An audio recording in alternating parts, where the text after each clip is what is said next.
I find it really encouraging to see so much work being done across the sector, even if we're just talking about Victoria. Some of the actions that have been put in place by the services, often without any funding, is really, really encouraging. In case in point, thinking about a local site testing for hepatitis C and collaborative community care upon discharge. In my mind, that's how the health system is supposed to work. All right.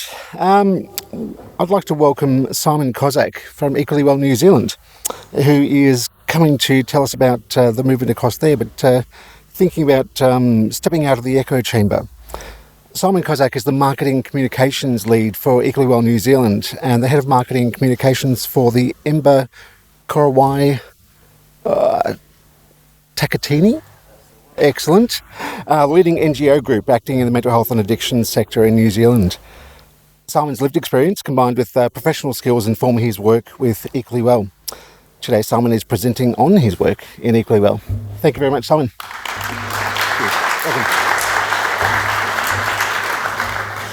Kia ora, everyone. My name's Simon, and I'm talking today about stepping out of the echo chamber. And what we mean by that is that in New Zealand, we have a laser focus in what we're doing, in that the research that we heard yesterday, the platitudes, the nodding, it's all well and good, but we're very much focused on taking action, because if we don't connect those on the pathway to health with the health practitioner community and give them all something to point at, to share in our common goal for health equity, then it's all words. And we can't be having all words. Right. Okay, before I begin, from New Zealand, I too would like to acknowledge the traditional custodians of the land on which we gather today. And I sincerely pay my respects to the elders, past and present, and extend that respect to all Aboriginals and Torres Strait Islander peoples here today, and all First Nations people, and all people. My wife told me to bring with me today the spirit of her iwi or tribe, which is Ngāti Toa Rangitera. So I do that all the way from New Zealand, Aotearoa. I'd also like to acknowledge those of us in the room with lived experience, of which I'm one. I'd also like to acknowledge the health practitioner community for the amazing work that they do. And we heard some of that yesterday with Dr. Sam at the end of the day. There is intent. No one wakes up in the morning thinking, how am I going to piss people off? Nor does he. He thinks, how am I going to squeeze into my day looking at Mrs. Jones' hemorrhoids for 5 minutes, and then I'm going to deal with somebody who's thinking about self-harm. How do I make that balance? So that's really acknowledged. I'd also like to acknowledge some of the great work that we saw yesterday when we saw Russell's work in terms of the numbers and the research, and when we saw the consumer resource tool. That was fantastic. And Tammy talking about the importance of stories. It was all great for me, because very selfishly it was all weaving a nice little path to what I'm about to talk to today. Just a little bit also about Equally Well New Zealand. In New Zealand there are 5.1 million people in total. So we're a very, very small nation. The nation size is the same size as UK, where I'm originally from. I've been a New Zealander for 20 years, just over 20 years.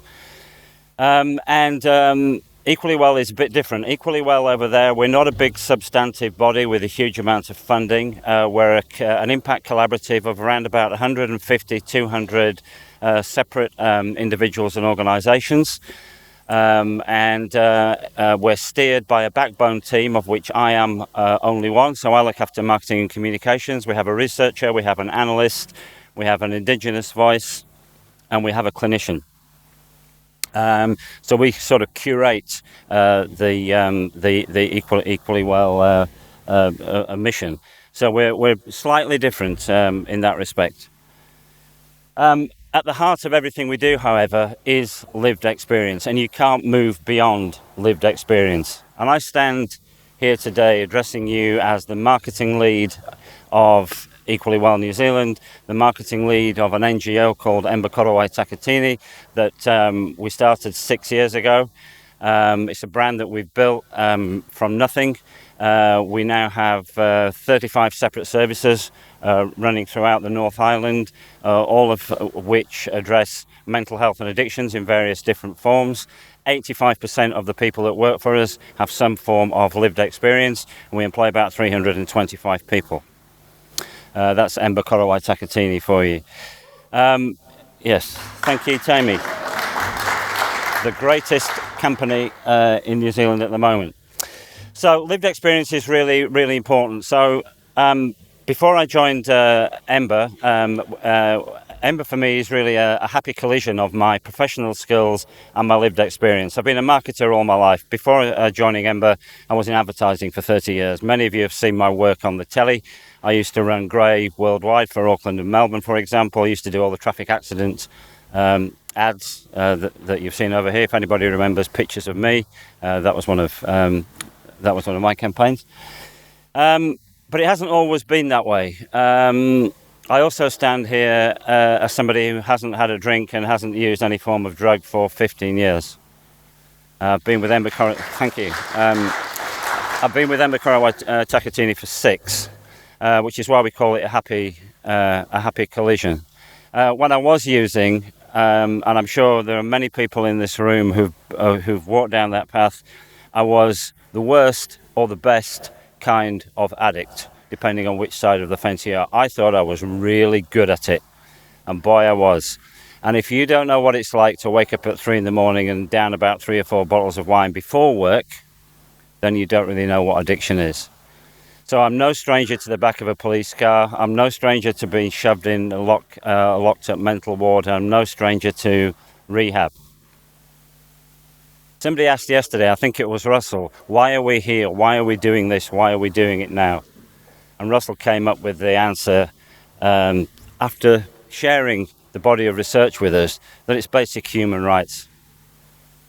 And Professor John Allen and I, we had dinner together, not just the two of us, we're not that friendly, although he is nice, on Sunday evening. And as we were walking back to the hotel, we're not short of experience, and we're not short of years between us, and we summed it up in 3 words. It's just not right, or 4 words. That's all we came up with. It just simply isn't right. So that's what is driving us, is this need to actually make the change because it simply isn't right. And lived experience is at the heart of everything that we do. Because you get to this holy shit moment. I started out the I because my boss said to me, don't swear as much as you normally do when you're addressing people. So to which I replied, well, we'll see how well that fucking goes. But I did start out the I. Now I among other things, apart from being a marketer, I'm also a 62-year-old grandfather of 5. This is rather an alarming chart because it says here that many people experiencing mental health and addiction issues die much earlier than the general population, with a 2 times greater risk of premature death, in brackets defined as dying at the age of 65. So if anybody wants to talk to me afterwards, apparently we have 3 years left to do it in.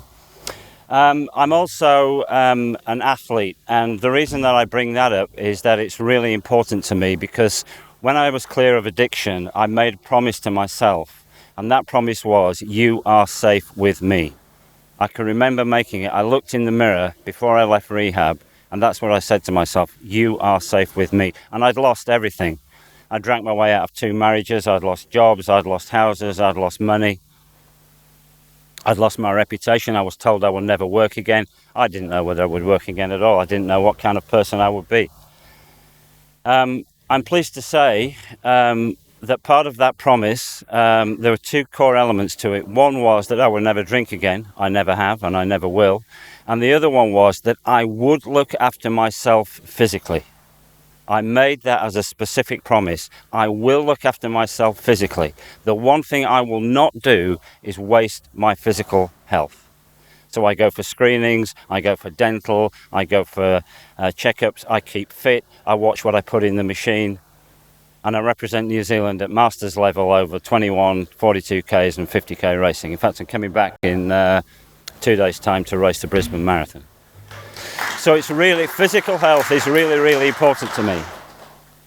But I want to tell you another little story, because what we have in New Zealand at the moment is we have a fixation at Equally Well at addressing one specific thing, and we've been doing it for 2 years, and that is the overshadowing challenge. And we heard about it yesterday, diagnostic overshadowing. When you go to look after yourself and you go into a clinical setting and your past history follows you, or your present history, your recent history or your current history follows you in. And it's not always fair, and you don't always get a good crack of the whip. So let me tell you my story. 2 years ago, I went out, it was a Sunday, it was probably about 28, 29 degrees. We'd been out for a training run, my wife and I. We probably cleared about 30 kilometres. Nice steady tempo pace, nothing flash.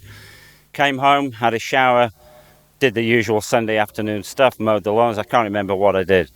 Around about 4 o'clock, Michelle noticed that I was behaving rather oddly. More oddly than normal, I think she probably would have said. I was mumbling to myself, I was slurring my words, I was stumbling, I lost grip strength in one of my arms. She immediately thought, oh my God, he's having a stroke. Not unreasonable. Bundled me in the car, took me off to A&E, said, got this 60-year-old bloke, think he might be having a stroke. Straight in. The service I had was impeccable. It was fantastic. I had MRI scans. I had every kind of, I had a complete waff. It was great. Except that they asked one question. All the different teams that came to me asked me one question. And I understand why they asked the question, and I applaud them for asking it. But they repeatedly asked the question, have you been drinking? No, mate. Not a drink for 12 years. Okay. Has he been drinking? No. Could he have hidden it somewhere? Okay, I get where you're coming from, and I really understand it, and I know you have to responsibly ask it. But you don't have to keep going down that road. And I thought on the way out, you know what? I can really rationalise that, and I had fantastic care, and I understand it. But then again, I'm white, I'm well supported, I'm resourced, I'm educated, I work in the industry, English is my first language. What if none of that happened? What if none of that was present? What if I didn't speak English properly? What if they kicked me into the fat, lazy Maori basket? And believe me, that happens. And Maoris are not fat, nor are they lazy. And so I thought to myself, this can't be right. We must be able to do something. So we have a laser focus on the overshadowing problem that we have, because it's the overshadowing that directly leads to the mortality rates that we showed before. So 3 components to overshadowing. One, and we saw some of it yesterday, is better informing and resourcing those on the journey to health. So we saw it yesterday with the consumer resource. How can I better enable you to better present yourself when you're in a clinical setting? So that's number one. Number 2 is inviting the health practitioner community, be it GPs, dentists, pharmacists, occupational therapists, to be more empathetic when those of us with the lived experience in the past or current health history walk into your setting. And then number 3, and this is the most important thing, because if you only do 1 and you only do 2, you're still in the echo chamber. We're still in this room. We're still all nodding. We're still all backslapping. We're still all saying, great fucking presentation that you made, and you hit the nail right on the head. But when we go out in the street and the addict is waking up in a pool of their own piss, those platitudes don't really count. So what we had to do is to come up with something that joins point number 1, better resourcing the Whaiora, those on the road to health, with the invitation for the health practitioners to join in.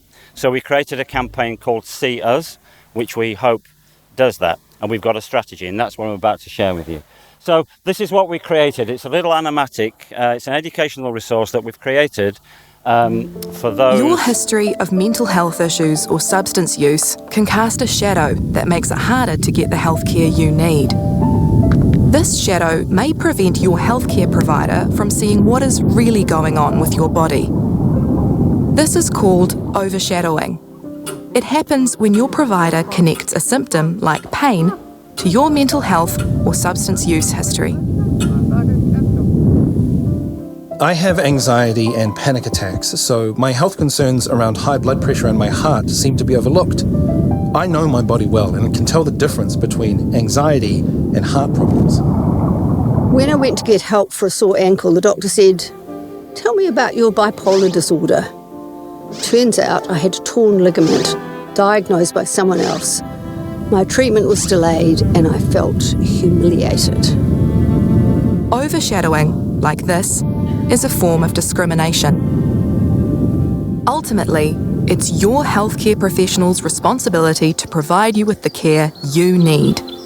There are some small things you can do to help. Firstly, it's important to understand that overshadowing is not okay and that it's not your fault. You have done the right thing by seeking treatment for your physical health. Secondly, you should know that there are positive actions you can take before, during, and after you see your healthcare provider. Before your consultation, it may help to write down the reason you are going, so you can keep the conversation centred around that. You can also take someone with you to listen and provide support. During your consultation, try to stay focused on why you're there. Let your provider know if you are not feeling heard. This can help your health provider to see you and not just the shadow. After your consultation, talk to someone you trust if you leave feeling you haven't received the care you need. Remember, receiving the care you need is your right. If you are not getting it, you can ask for a second opinion. You can also make a complaint. Overshadowing is a real problem in Aotearoa, New Zealand. Our health system is not always good at seeing past it, but it doesn't need to be this way.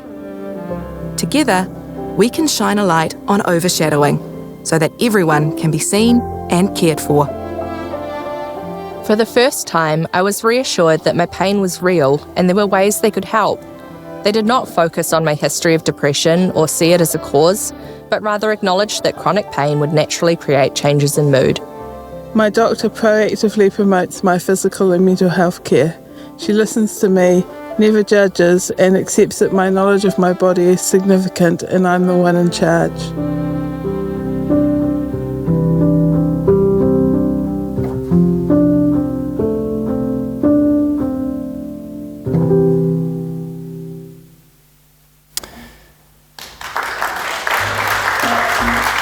So that's the resource to activate those on the road to health. I think it works very well and it complements the resource tool that we saw yesterday. But the issue still exists, and there, as I say, there are three parts to it.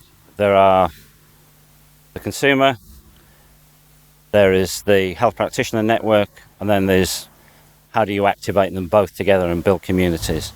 What we're dealing with is very, very real. It's a real issue that involves real drama for real people. So I felt that it was really important that we heard their real voices. So we created something similar for the health practitioner community, and that's what you're about to see now. Remember me looking in the mirror earlier, making that promise to myself? That's what inspired this campaign.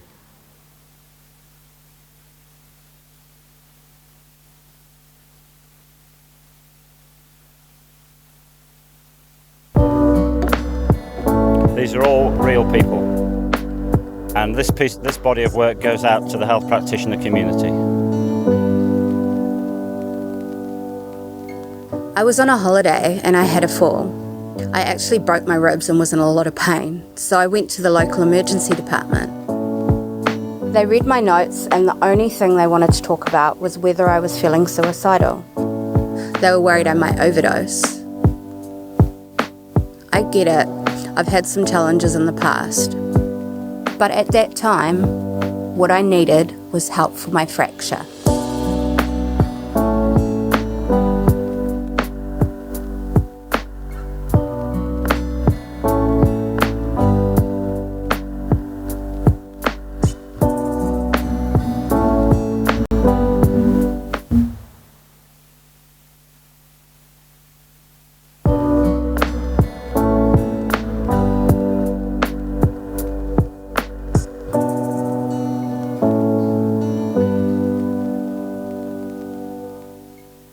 I've had a serious gambling problem in the past.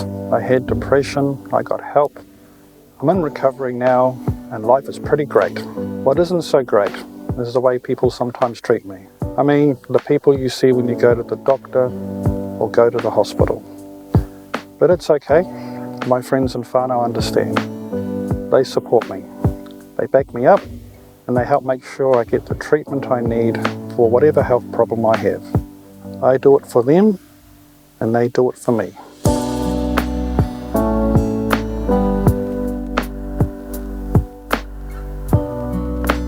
There's just one more after this and then a couple more slides and we're through.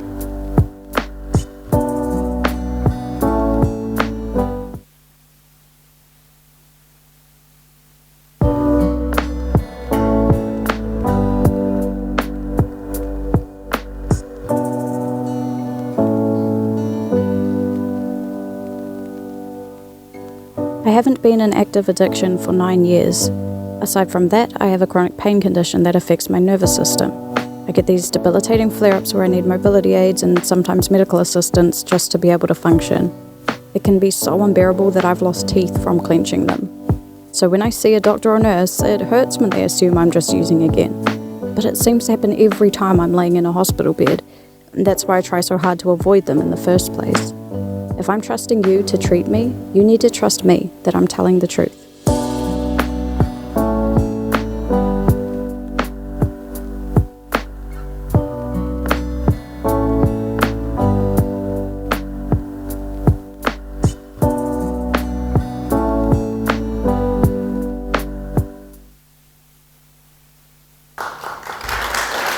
Thank you. So, 2 of the 3 parts. The first part aimed at consumers, the second part series of videos, series of leaflets, workshops and so on aimed at the health practitioner. We launched this to much acclaim a couple of years ago. We had a media launch, just about every media outlet in New Zealand was there. And again, we had the same clarion call and everybody in the room said, oh, that's amazing. What an amazing piece of work. That's fantastic. Isn't it great to see people speaking? And we said, yeah, it is amazing. But what are you actually going to do about it? What are you going to do? Because if you don't do anything, it's so much platitudes, it's so much hot air yet again. So the Pharmacy Guild of New Zealand put their hand up and said, we're up for this. And working with them, we did a pilot, and that pilot sought to take the 2 halves of that campaign, in particular this campaign, out into consumer land. Because if you think about it, there's no point doing any of this unless those that we serve know about it and know where to access the kind of supports that we want them to access. The empathetic supports that are going to lead to them getting the health equity that everyone in this room desires. So the Pharmacy Guild of New Zealand put their hand up. So we developed with them an education module that they rolled out across their pharmacies. So alerting everyone that was working in all their pharmacies to what it feels like when you come in like Ross or like Jess or like Rika. We gave them a toolkit, we gave them posters, we gave them a point of sale that they could put up in their store, in their pharmacies, so that they could badge themselves as part of the See Us campaign. We swapped the copy around, so it was more about we see you. We are empathetic to you. And we learnt some stuff from that. So the whole idea of this is, let's create a badge, the See Us campaign badge. We see you for what you are, and hopefully you see us as seeing you, and hopefully we can have a happy union of equitable healthcare. There's a flaw in that. We learnt two things. One was to beware the echo chamber. It doesn't work unless it works. The most important thing that we learnt was one of those wonderful things that happens by accident. And it was that the power already exists, and that what we're seeking already exists, and they're called micro-communities. Because what the pharmacies did, we piloted it in a couple of pharmacies. What they did was, off their own, with their own initiative, is they went round to the GPs in their area that send the people to them. They went round to the occupational therapists. They went round to all the other people in the health practitioner community, and they said, we're doing this. So can you send all the people that come to see you for mental health treatment or for drug addiction treatment, and let them know that we're on board and we see them, and we see them for what they are. So they created these micro communities. And we thought, wow, that is really, really powerful. And we thought, so how do we do that and roll it out across the nation? Can't be that hard. There's only 5.1 million of us. So we thought, how do we find these micro communities? And then it hit us really simply. And this is informed our strategy, which has now been very successful back home. They already exist. They already exist. So I work for Embakoro Waitakatini. We have 40 separate services throughout the North Island, all of which already has their micro community. They just don't know that they are one yet. So if you've ever been to rehab, you get trundled off to have your bloods done. You get trundled off to have your health checked. You get trundled off to the dentist. And each of those institutions, each of those services already has a stable of friendly and empathetic health practitioners who are used to dealing with your kind of people. They're just not connected. So what we're doing in 2024 is we have appointed a dedicated voice to manage these communities. So if you remember in the See Us videos, the young lady at the end, Rika, she's now joined us as our relationship manager. So she's very, very busily going around as many mental health and addiction services as she can in New Zealand and saying, right, you've got a body of consumers. You also have a network of health practitioners. We would like you to fly under the See Us Equally Well flag. And they're starting to say, yes, we're happy to do that because they can see the wisdom. So that means that in very, very, very local constituents, we're now finding that we've got a service provider linking their stable of health practitioners, connecting them to their consumers, all under the Equally Well See Us badge. Why is that powerful? Because we're talking to a captive audience. So we're talking to the people who are already engaged with the mental health and addiction services. And why is that powerful? Because they talk to the people who aren't. And that's where the real strength of this campaign comes in. So Simon's in rehab, or Simon's under the auspices of a particular mental health service, and I have a great experience because I'm seen. So I go home and I tell my family, and I tell my work colleagues, and I tell my mates, and they tell their mates, and they tell their family, and they tell their neighbours, all of whom also have somebody who needs the services, but they're not yet in service because they're frightened. They don't want to go to see the doctor. They don't want to go to get help for all the reasons that we've talked about over the past couple of days. So that's the real strength of this campaign, is that we are taking what is already there, we're connecting it together, we're unifying it under the Equally Well See Us badge and being very overt about the problem. We've got a tool for consumers, we've got a tool for health practitioners, and then we're encouraging the people who are already taking advantage of those services to then go back into their communities and talk about it. And I'm pleased to say it's working. the net result of which is we are actually stepping out of the echo chamber. Thank you very much.